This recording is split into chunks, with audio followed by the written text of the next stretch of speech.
You really torn this tent. You know, I am not one to brag on myself, but for a guy who's never built a shelter like this from scratch, all I've done is watch a bunch of YouTube videos and paid a little attention to some other people. You know, this don't look half bad. It'll definitely keep me warmer than last night. While we were out and about, I took the kids down to the C&O Canal. We went to Lock 38 and poked around down there for a while. We stopped at the Golden Arch Supper Club, also known as McDonald's. And there's a Goodwill right in there. So I stopped into the Goodwill and I spent $12.71. I bought myself a knit hat. I got myself a pillow and a brand spanking new super thick industrial comforter to go with my blanket. As you can see, I spared no expense on my tarp shelter. Electric fence posts, a stick, some baler twine. Well, of course I use baler twine. I'm a farmer. It's what we do. And right now I got my fire going again. The second time I rekindled it without using matches or anything else. I got a full rekindle on it. And there's Maddie playing ball with Dad, a.k.a. Mr. Kemp. Hannah hiding behind Mr. Kemp because she hates being on camera. You speak for you. I most certainly will not. I will never be quiet. Just remember, I'm Dad. I choose your boyfriends. I wish.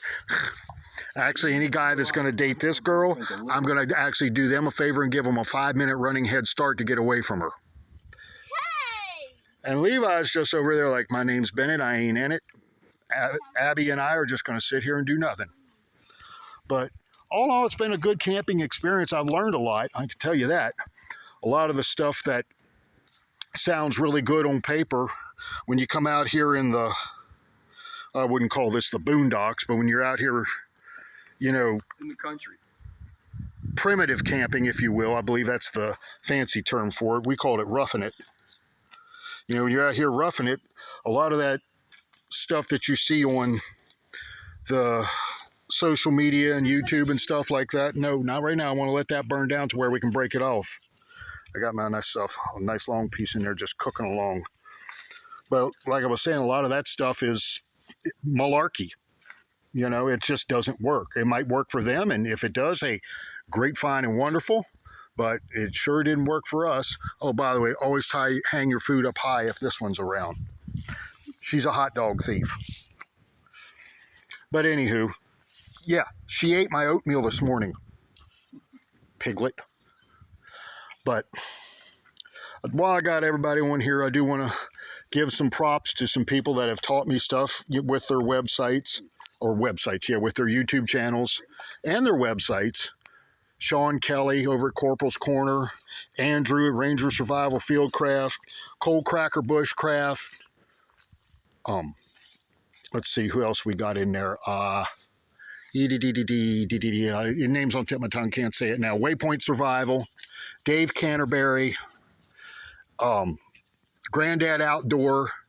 That's the newest one I subscribe to, and his is about as down to earth as mine is, and his videos are about as refined as mine are. Actually, his are a lot better than mine. And thanks to everybody that's been tuning in and, you know, following this little weekend extravaganza. So there we go. I might be a little more comfortable tonight because sleeping in the truck was no fun. But we did it, and we survived. Hoorah. And so, kudos again to Mr. Kemp for loaning us his backyard and all the fun stuff he did for us. And on that note, I'm going to pack it in, and we're going to sit back and enjoy the evening. Y'all folks do the same. We'll talk to you after a bit.